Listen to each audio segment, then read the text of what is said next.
Hello there, everybody. Welcome back to Right as Rain. Circling Seattle Sports is uh, normally weekly rain show. Charles Hamaker here with you alone today. Unfortunately, just really haven't been able to get through to Bella, so I'm doing it alone. Kind of show had to go on, so we'll do that when we have to. Um, Last show we did was after the match against Utah. Um, Oops. The match against Utah, to kind of close things out before Euros and this international break and the CBA break.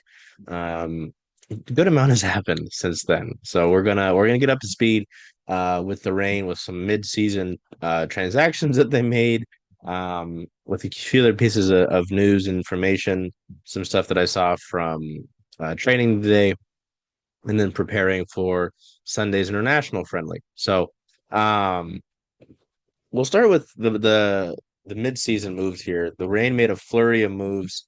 Um, excuse me, at the end of whoa, at the end of June and early July here. I think on the last episode we talked about the club signing Sally Menti to a extension. A few days after that, they exercised the option on goalkeeper Cassie Miller. Not too much of a surprise. Miller was acquired in the offseason deal that saw the Reign get Lynn Biondolo. Excuse me. So I feel like I talked about this. Maybe I didn't. Um, but yeah, I could have sworn I talked about this. Weird. Anyway, the Reign's nominee for the Lauren Holiday Impact Award remains with the club through the 2026 season. It was announced. Oh no, I wrote about it. That's right. Okay. Yeah, they exercised the club and Miller exercised the mutual option on her deal, keeping her through 26.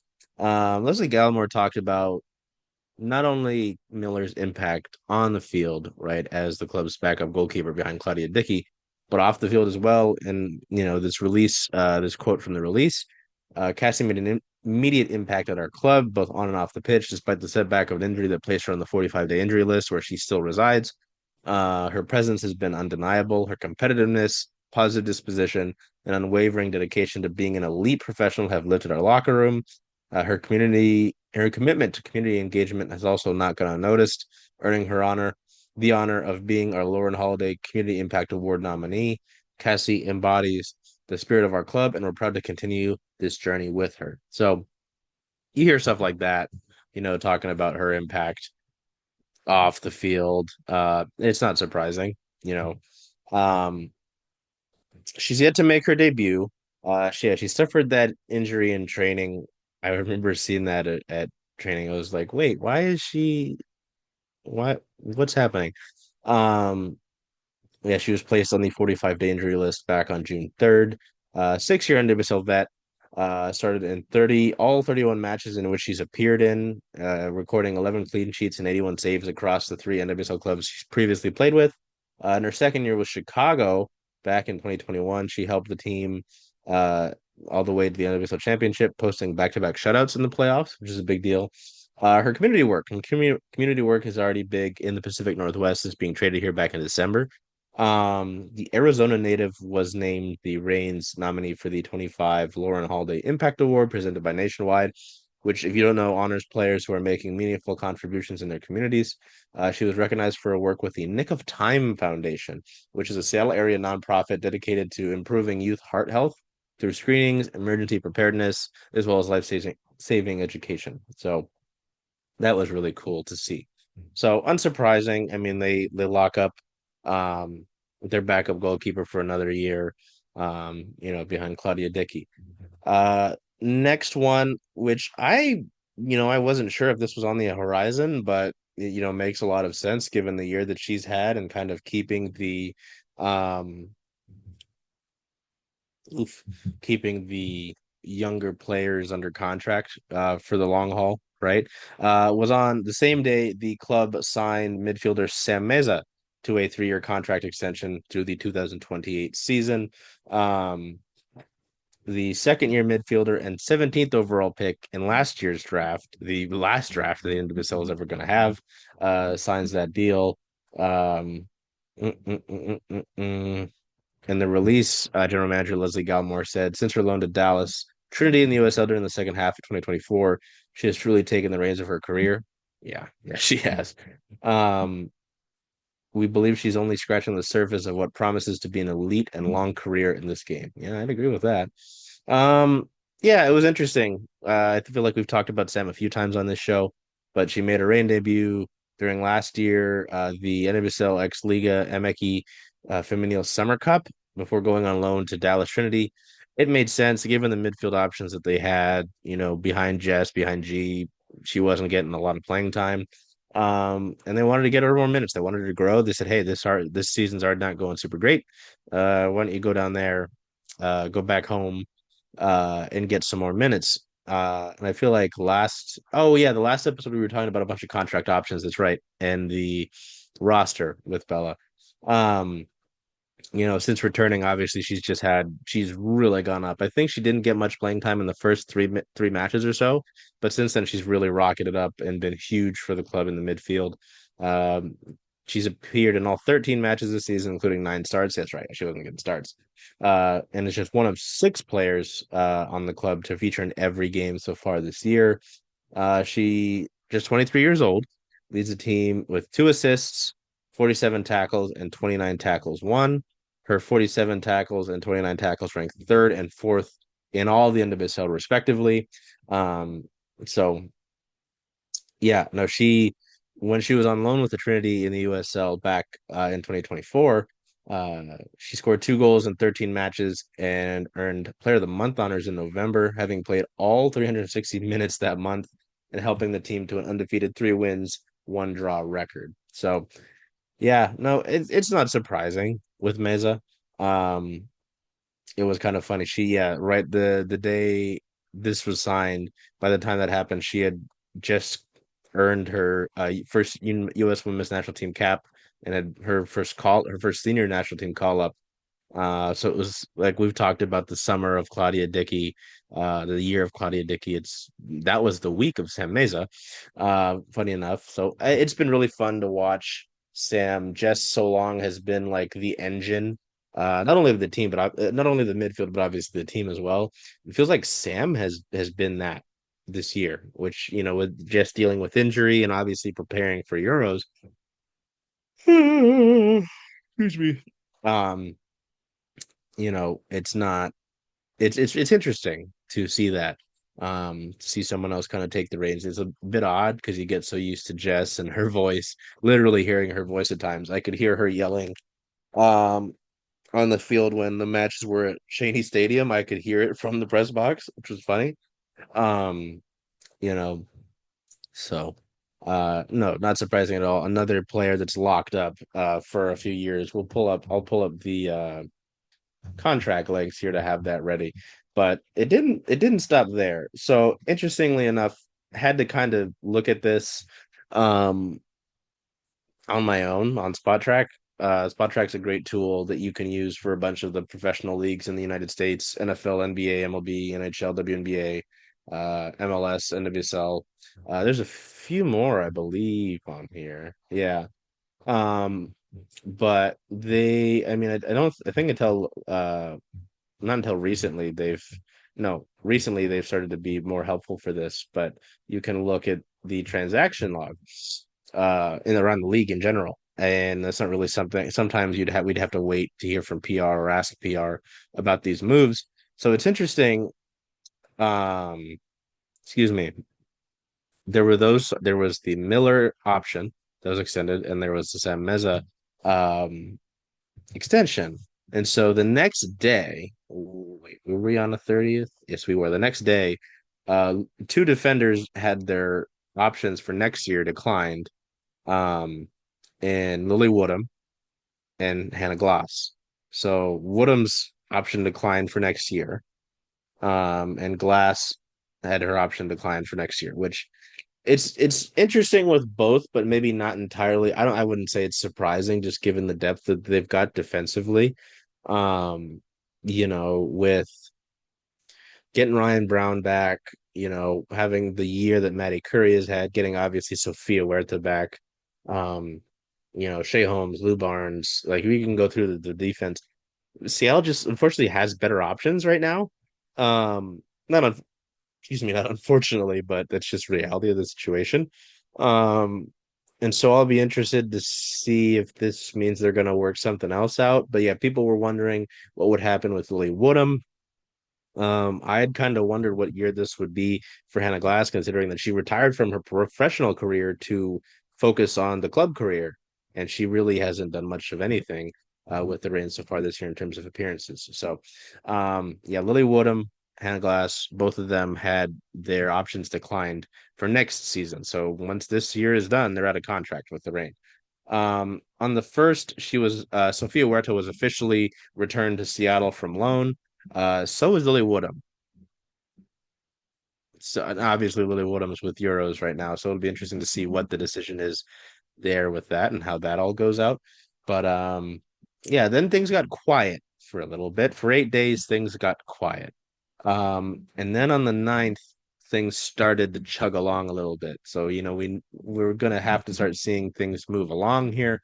Um, Defender Julia Lester, another defender. I was kind of wondering coming into the year. I know Bella and I talked about her on the last episode. What would happen with her? She was loaned to Sporting Jacks of the USL Super League. It's called the Gainsbridge Super League for sponsorship purposes. Well, I'm not going to call it that because that's stupid. Yeah, Lester was loaned to Sporting Jacks through the end of 2025. And then Olivia van der Yacht, midfielder, UW alum, great friend of the show, and Charles, was loaned to Spokane Zephyr of the Gainsbridge Super League through the end of 2025. Um, I just called it that. There you go. So not too surprising. Olo had kind of not been able to see many minutes as well with the way the midfield's been sorted out. And same with Julie Lester again. Good talk about the defensive depth. Like that's not at all surprising. And she was just she's always kind of been a defensive depth player. Um, what was interesting though is I started to understand that there were rumbles of something happening. And so later that day, um, at night actually, the Rain posted a teaser. It was like a fishing thing, and I said, "Huh." There were some fans that thought it might be just Fishlock signing another deal, and I was like, no, if they were gonna do something with Jess, she'd have to be here, and obviously she's over with Wales for the Euros. Um, but if you keep track of this sort of thing, Mia Fishel had been in contact with NWSL clubs dating back to early June. So I said, huh, what is this about? So you talk about all the fishing stuff and all that. And I said, this is very interesting. Sure enough, next morning, well, I found out that night, but the next morning it was announced that the club had signed Mia Fishel to a 5-year deal, um, keeping her with the Reign through the 2029 season on I think I can get it here officially. Well, not officially, but yeah, signed her to a multi-year contract, the longest active contract on the team. The 24-year-old forward who grew up down in San Diego was under contract with Chelsea through 26. The Reign paid a undisclosed transfer fee to acquire her. ESPN reports that her deal is worth a total of 2.5 million, which could be the largest cumulative deal in NWSL history. So that's a big deal. Um, we'll get through that. Before we get to Fishel, we'll talk about the loans here. Yeah, Leicester, not at all surprising, since she was acquired from Racing Louisville and a three-team trade ahead of the 2024 season. Leicester's made 4 starts and 7 appearances across all comps with the Reign. Um, hasn't played too much. She's under contract with the Reign through the 25 season, so unsure what her future looks like after this. The quote, sorry, from Leslie Gallimore, the official release said that Julia will head home to Florida on loan, giving her valuable match minutes at this stage of her development. Um, while opportunities have been limited, we know the quality she brings as a smart, fast defender. So I don't know. I'm intrigued with Leicester. She is 20. Oh wait, she's 27. Yeah, sorry. There's a different Julia Lester, who's like an actor. She's 27. and she's kind of a smaller defender. So I don't know. I'm intrigued to see if this becomes anything, just because of the depth that they have and the youth that the Reign have defensively. Olo, though, I am intrigued with. Um, she's only appeared in 3 matches for the Reign this season. She was selected 33rd overall back in 2022, and since has made 32 starts in 56 games, seventh most appearance in the club in that span. Uh, she's been a good, I almost said defender, a good midfielder when she's gotten minutes. So I am intrigued. Um, she is under contract through next season after signing a contract extension back in 2023. So, Leslie, in the release, said Olo has made a strong impact at our club since joining the Reign in 2022. The loan to Spokane gives her a chance for important match minutes in a competitive environment. She's excited for what's next, and we're confident that this move will benefit everyone. So, not surprising there. Yeah, and then we get to Fishel, and well, before that, because it's kind of cruel to just kind of go over it. I am interested to see what Leicester gets from it and what her plan is there. I'm less interested in it for Olo because I understand it. Again, you only get 3 matches this year. The Reign have liked you in the midfield before, and uh, you're under contract through next season. So it's like I feel like just given the way that things are going, and needing to make some space, before the off season when they can make some more moves and all that, and kind of figure out the roster at that point. Um, this is not really kind of a shocking or surprising move in that in any regard. So, um, I don't know, and it was interesting as well to kind of see the free agent lists in the NWSL and see who is on there. Um, with Lou being on there, with Ryan Brown being on there, with Jess being on there, AMC's on there, on Maria Srnagorcevic. Um, go through the rest of it. Yeah, Hannah Glass, um, Julia Lester, Veronica Latsko's on there. We'll get to that. We'll talk about what I saw at training. Has is on there. Angharad James Turner. Um, Emily Mason's on there. Maddie Mercado. Uh, mm, mm, mm. So, I mean, the Reign do have some players that they're going to have to make decisions on. But right now, I mean, obviously they're focused on the second half of this year and getting to the playoffs. So, um, yeah, we'll get to Fishel. She's immediately available, as has already been in Seattle since signing here and was here before that. Um, it's cool. It's a nice reunion for her and Laura Harvey, who Harvey coached Fishel back in 2020 with the U20 women's national team. And it was funny at the press conference. Laura was saying, no, I think Fishel was saying that if 2020 had continued, they would have won that World Cup. Fishel scored 13 goals during the U20 CONCACAF Championship, a U.S. Youth National Team record. Um, so yeah, it was interesting to see that Fishel was ready for a move back to the NWSL to become more of a central figure in a team's attack and make a case for her role on the U.S. Women's National Team heading into the 2027 World Cup. Fishel currently has 3 U.S. Women's National Team caps, so very good hold up player. Um, she's got she's got a very uncanny ability to find the ball in the box and some hitting ability. Like the photo that I saw the most with the official signing was the one. I'm sorry, my arms are still burnt, so this might hurt.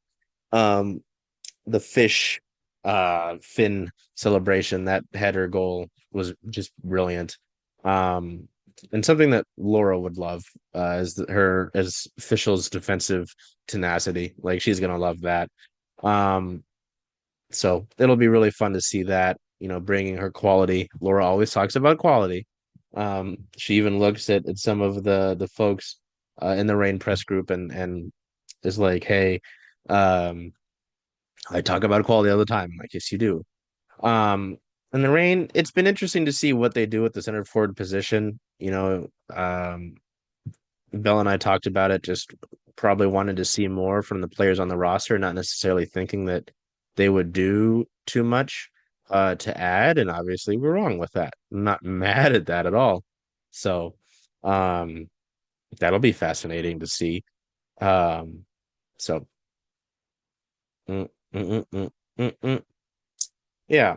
So Fisher's had an interesting career to this point. Not in a bad, interesting way, but just some. She's certainly made some stops in different leagues and has seen all sorts of competition. She had three standout seasons at UCLA in collegiate play, tallying 32 goals and 14 assists. She was drafted by the Orlando Pride back in 2022, um, which was interesting um, because she had said on a podcast that Orlando wasn't a team that had talked to her ahead of the draft, so she didn't know there was their plan for her. Instead of joining Orlando, Fishel elected to take more control of her career and signed with Tigres in Liga MX. In her first season there, she helped Tigres win the Liga MX Femenil title, finishing as the league's top scorer. Across 48 matches with Tigres, she scored 38 goals. So she knows how to score the fucking ball. Well, there's my swear word. Chelsea paid only a $250,000 fee to sign Fishel ahead of the 2023-24 season, one of the largest fees at the time in women's soccer. She made 15 appearances in her first year with the club, starting six times and scoring two goals, as well as assisting one, and then includes a goal in Champions League play as well. So it'll be she's also, yeah, I talk about her career and where she's also had some tough times. She looked good for a spot on the 24 Olympic roster, but tore ACL in training with the U.S. Women's National Team ahead of the 2024 CONCACAF W Gold Cup. She was able to successfully recover and return to the Chelsea lineup at the end of the 2025 season here. Excuse me, scoring once in 128 minutes of play. Um, but excuse me, obviously I'm sure she's wanting to, get back to full form, get back to full force, and truly fight for, those opportunities at the next World Cup. So she recently was called up to the US Women's National Team U23 squad, played alongside Maddie Darlene, Sam Meza, Emily Mason, a pair of games against the Germany U23s. She helped captain the squad that won 2-1 in stoppage time. So um, she does have plenty of international experience representing the U.S. 28 times at the youth national team level. Um, so it'll I'm just really excited for her.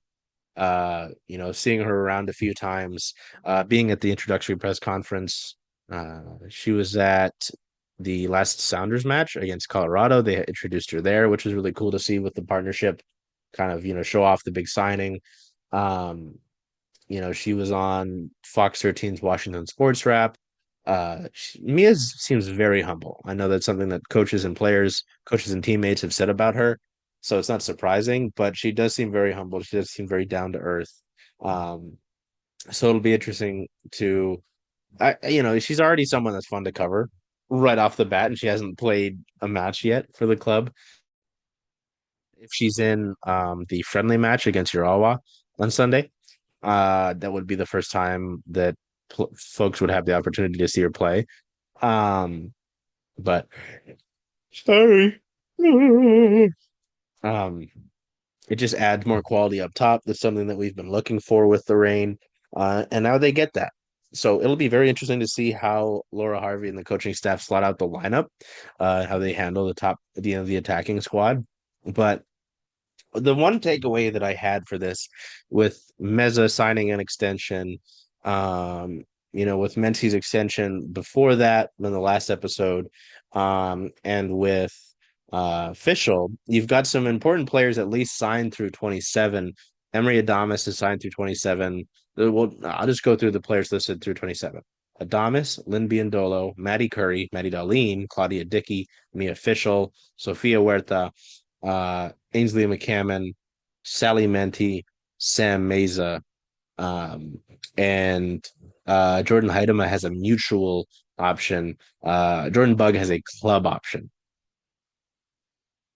28, Dickey, Fishel, McCammon, Meza. So you've got some young players here who are obviously, um, oh, I see. Yes. Uh, oh, oh, yes. You've got some young players here who um, are already part of the current version of the Reign, and that are going to play a part in the future as well for years to come. So that's what's exciting to me, because obviously dating back to last year with the kids signing and Adames and McCammon and Bug, um, you could start to see the change, and not only building for the future, but players that, did impact them in the now. Um, like you're seeing that, and the Reign have just continued to do that. So it's funny, I did ask Leslie Galmore about that specific sort of thing. So I'll see if I can get the clip. Leslie, for you, obviously, since you've been here, the club's been able to add players that are impacting the club now and ideally through the future, with Mia being the longest contracted player on the roster. Obviously, I'm sure there's more work you want to do. There will be more work as the years go on. But how happy are you with the sort of current players and the foundation that you're building for this club to not only succeed in this season, but for years to come? Yeah, I look at it as a foundation that we're all building together. As you know, my time here at the club has been two different halves, if you will. The first half was a little bit of a challenge. The second half so far has been more exciting for me to be able to work together in alignment with Laura and with Adrian on the project itself, and with Maya. And the trust that we're building in one another to go out and look at what it is we want to do with the Reign. One of my big things from the beginning was to keep the DNA of who and what this club has always been, and that's been with our veteran players that many, with the retirement of Pino and Jess Fishlock still being on the roster, and Lou still being on the roster, and some other real veteran players, adding Lynn as another leader. Sophia Huerta now has been someone that's been in the league a long time. This club is one in the uniqueness that the young players that have come into this club who've either trialed or been wooed by other clubs say that the experience here is different, and that is because of our veteran players. They come in and they feel a comfort level in being themselves. They feel a comfort level on the pitch, off the pitch, because it's a team that knows to win, it takes a team effort. And so we've quickly found ourselves in a position where 1 year out from signing a Jordan Bug, who's now had a cap with the full team, we're, hopeful, and not taking all the credit because it's on Jordan, but we've put them in an environment, Laura's put them in an environment that is helping them thrive quickly.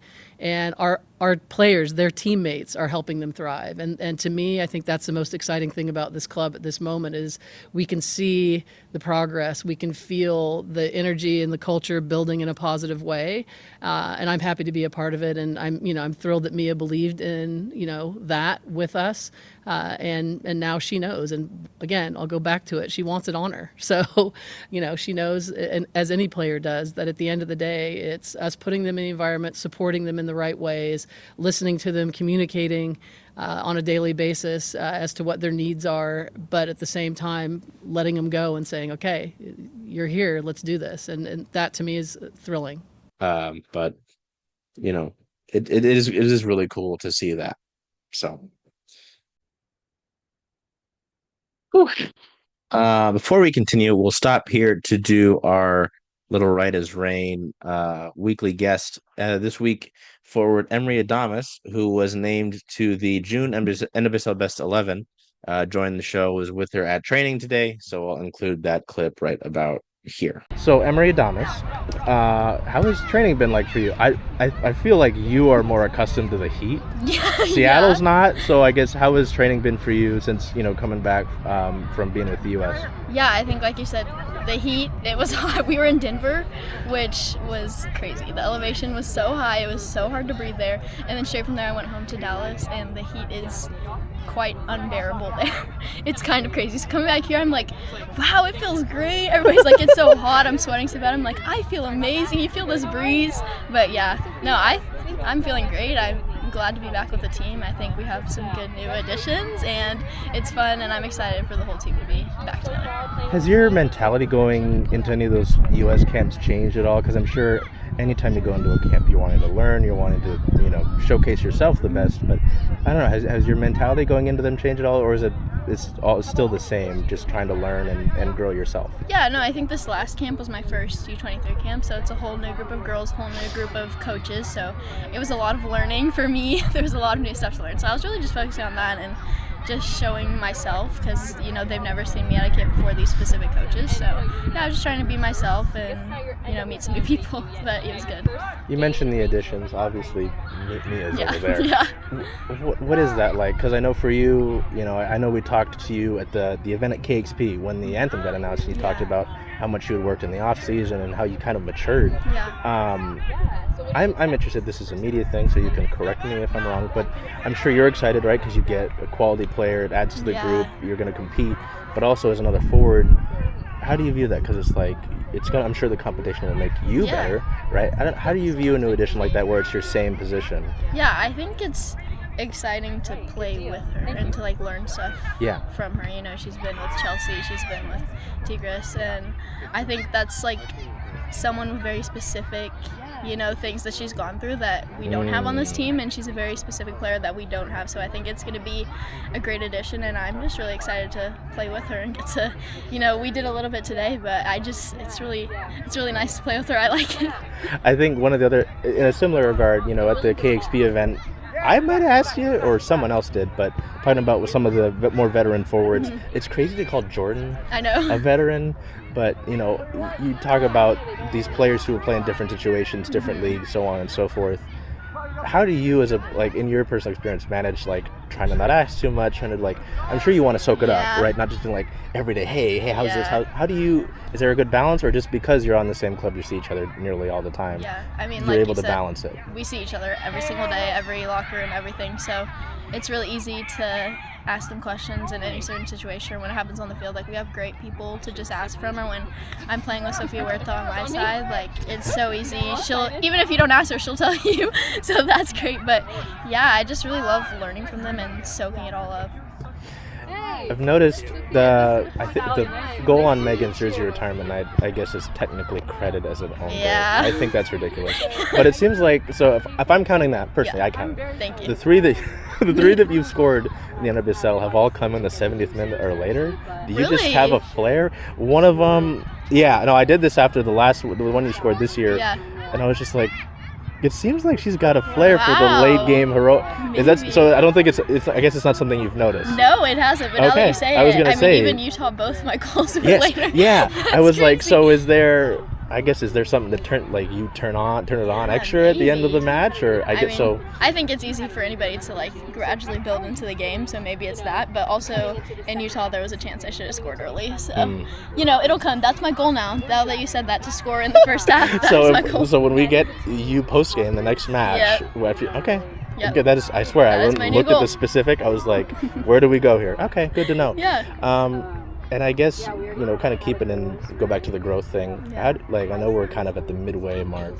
How would you self-reflect on your season so far and where you're at? Because obviously, at least team-wise, the group's in a much better position than when they were last year. But I feel like there's still another gear that can be hit. Yeah, no, right? I definitely think so. I think our team, we had a lot of individual brilliance at the beginning of the year that won us these games and that really stepped up. But I think even now, like now that we've been back training, it's just putting all of that together because we have so much talent. But I feel like sometimes in these games where it's close, like it was just individuals doing stuff, which is great. I mean, you need that also. But I think we can do more as a team, as a collective. We'll wind you down here a little bit. Shoot, I totally lost. Oh, I guess I'll go to this one first and I'll remember the other one.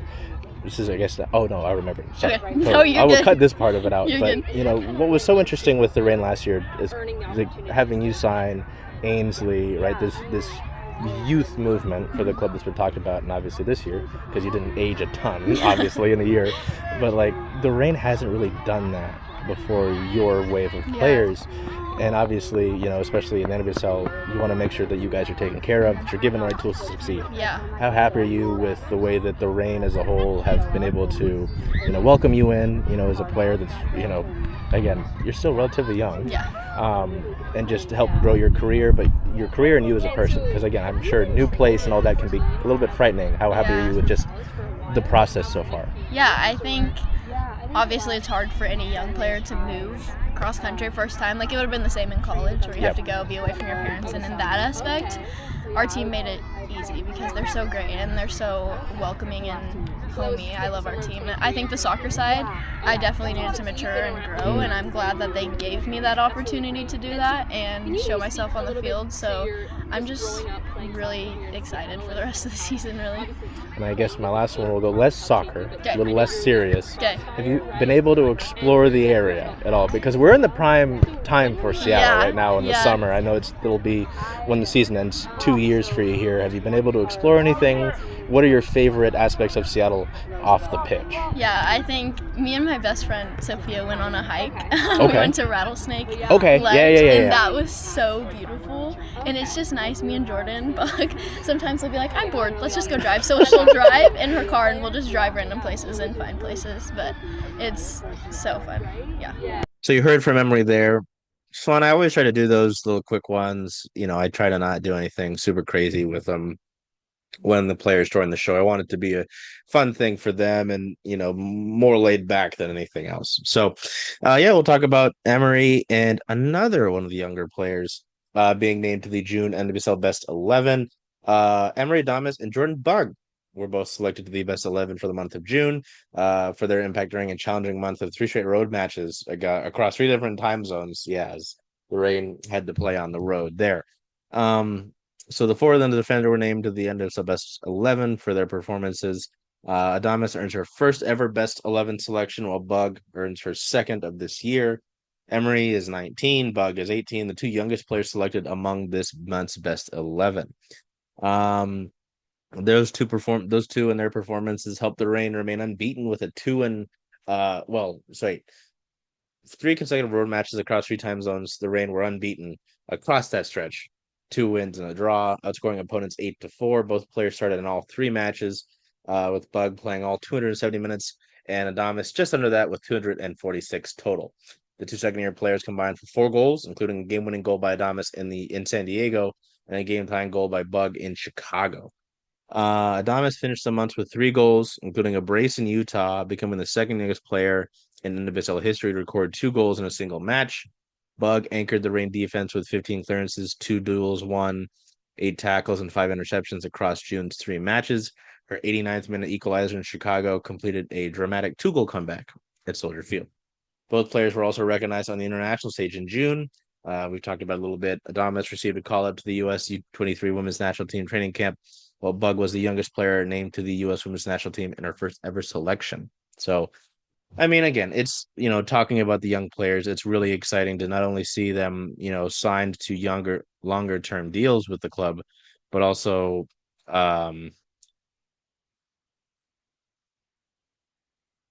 knowing that, they are making an impact right away. They're not just, going away and,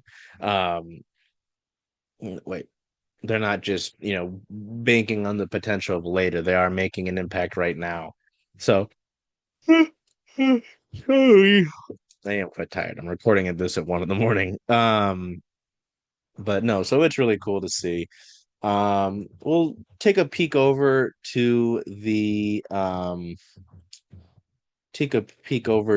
international stuff.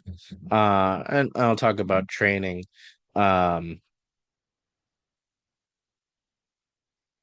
Oh wait, maybe that was previous.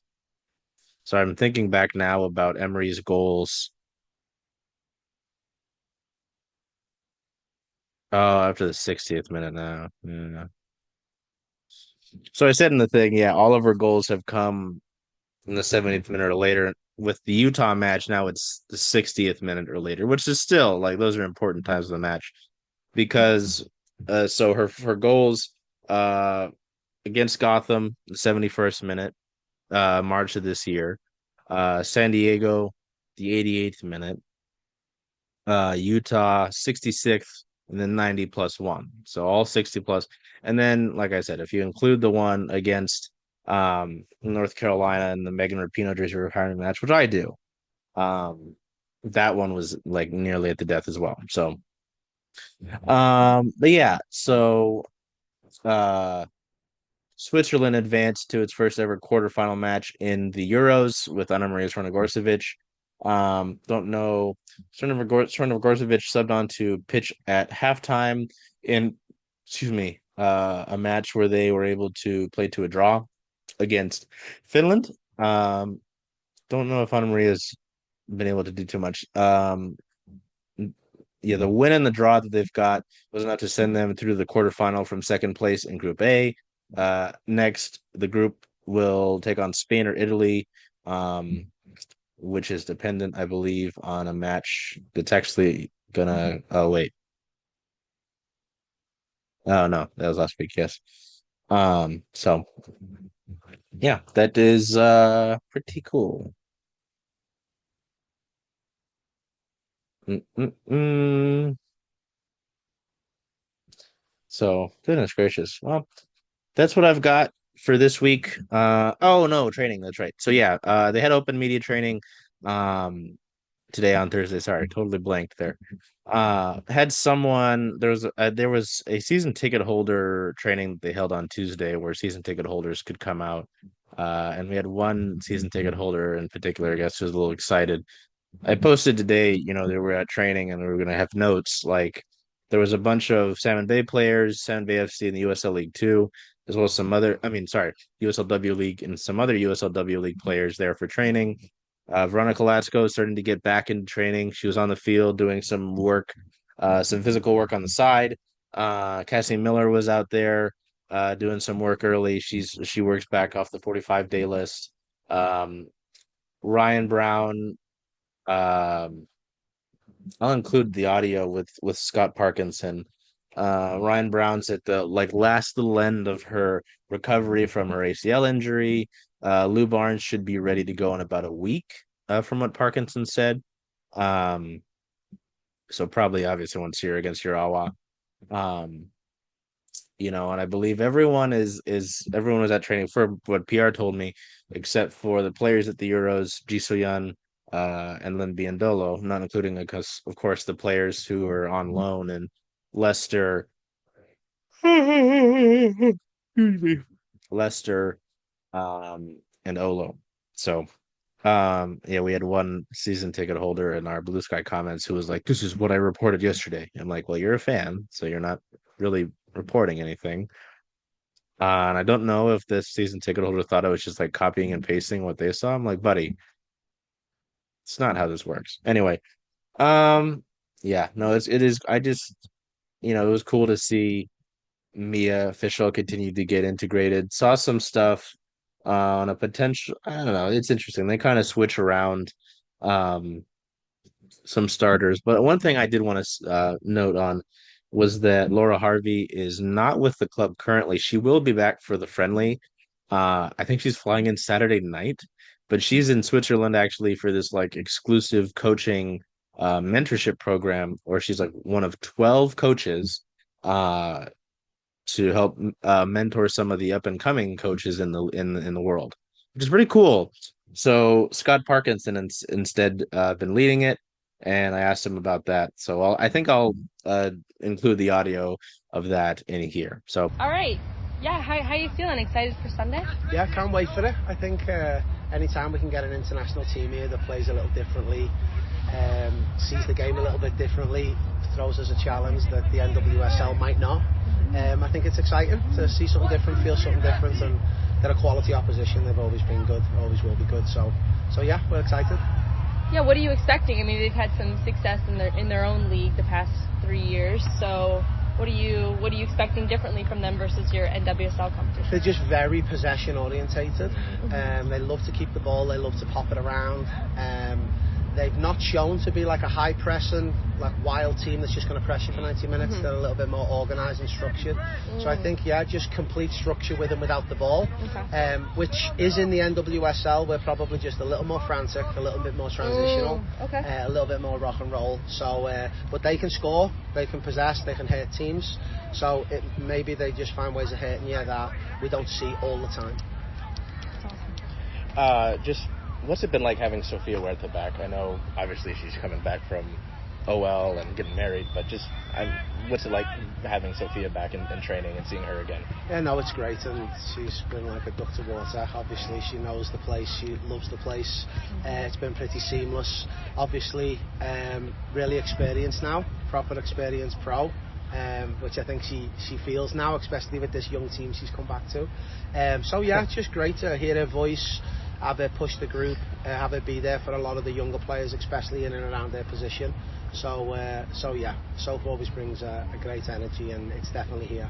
And for a new face, just what have you seen from Mia Fishel so far? Obviously, it's a lot of excitement to see her around. Just, what have you seen from her, whether it's getting acclimated with the rest of the group or in train, anything that stuck out to you about her? Yeah, just a real, she's quite quiet, but around the group has just fit in perfectly. She seems to be getting close with a lot of the players on the group nice and early, which is good to see. And then out on the field, she's got like world-class habits. Whether we're in a passing pattern or a little rondo, she'll check away from the ball before she gets it, even when there's no defender, because she's ultimately training herself to have the habit of moving before she gets the ball. And honestly, you see that in the likes of Megan Rapinoe, Anna Sigurnovic. You see that in like the pros. So yeah, personally, her standards look excellent.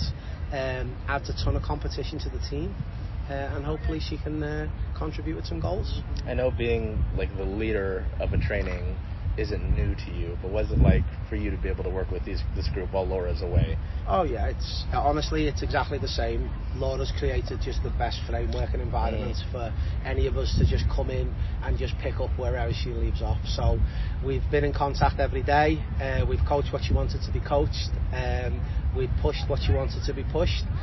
We've sent her the video of every session, and she's loved what she's seen, and we've enjoyed it too. Obviously, everyone's roles change just a little bit, which is great for all of our developments. But yeah, it's such an easy club to work at and such a great team to coach that it's made it pretty easy. Maybe more boring information. Saw Lou working on her own a little bit. Just wanted to know if there's anything on her, as well as maybe if you know how close Ryan Brown is. I think we're close to about the year from her injury. Just what you've maybe seen from her as she builds back to getting ready. Yeah, no, I think first Lou was actually in training today. She come into the passing and the possession. So I'd say Lou's really close. Okay. Maybe a week away from being available for selection. Ryan Brown is right at that last little point of just getting some boxes checked, just the final little pieces of maybe getting through some bigger 11v11s and getting to some bigger space stuff. But yeah, both really close, and we're excited. Again, what amazing competition. It's the best competitive 26 I've ever worked with in regards to the depth of the squad. Very much like the Sounders, I think. Quickly you've seen now two squads that have got 2 or 3 people in every position, and it's lovely to coach. And you're missing a good chunk of your roster for international play right now. How are you guys adjusting for that come Sunday? Yeah, I think obviously we've still got people at the Euros, we've still got people away. A lot of the US and Canadian internationals, we kind of differed on when they got their time off. So right now, Lynn's got a little bit of time off. Okay. So Lynn won't be here this weekend. Okay. Lynn came back after camp and trained for a little bit while everybody else had time off. And this was just the best time for her in her programming. So yeah, G's still away, Anna's still away, Haz and Jess are still away, so they won't be available this weekend. But everyone else is here. As I say, we've got an amazingly competitive little roster, so it'll be good to give everyone an opportunity. Everyone who's fit and available and cleared for full 11v11 will play some minutes this weekend. That's awesome. And just last question, you guys have had a lot of momentum, especially offensively in the month of June. How are you guys planning to kind of build on that this weekend? We've honestly, we've built everything this year on the defensive side. We wanted to be really resolute and really hard to beat. Last year, just too often, we probably bent and broke more than we would have liked to. So that was the main thing to solve, was that. Out of that, because we've kept ourselves in games and controlled games more, the attack's now coming alive. So we do recognise that we were great in that last month coming in, and we've doubled down on it in this off-season. We want to keep working on it, we want to keep improving on it. We can score goals, we can score more goals. So yeah, it's not something that we've seen and we've said, okay, we're good there. We've really doubled down on it. So hopefully we can see some exciting football this weekend. That'll be here.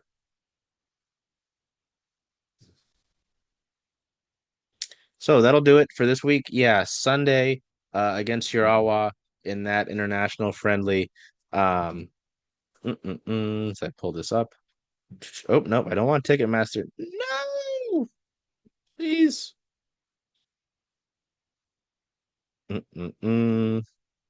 Yes, Sunday, July 20th, international friendly against the Urawa Red Diamonds. 1 o'clock kickoff time. This match won't be broadcasted, so you'll want to follow us on our platforms. We'll have coverage of the match. And then it was confirmed that they will have the road friendly against Portland, but that won't be broadcast either. So we'll do our best with the friendlies to do the coverage here. So, yeah. Then we'll have some media training next week, and I don't know. I hope to have Bella back for the show, but just really haven't heard much from her. So, till we see you next time. Take care of yourselves. Be well. Do whatever you can to make today a great day. Hey, Charles. Hey, Jen. Hey. Where are you going to watch all the away games for Seattle Reign FC this year? Away games. Well, since Rough and Tumble is the home of Circling Seattle Sports, I was thinking of coming here if that's okay with you. I think that makes a lot of sense. See y'all here.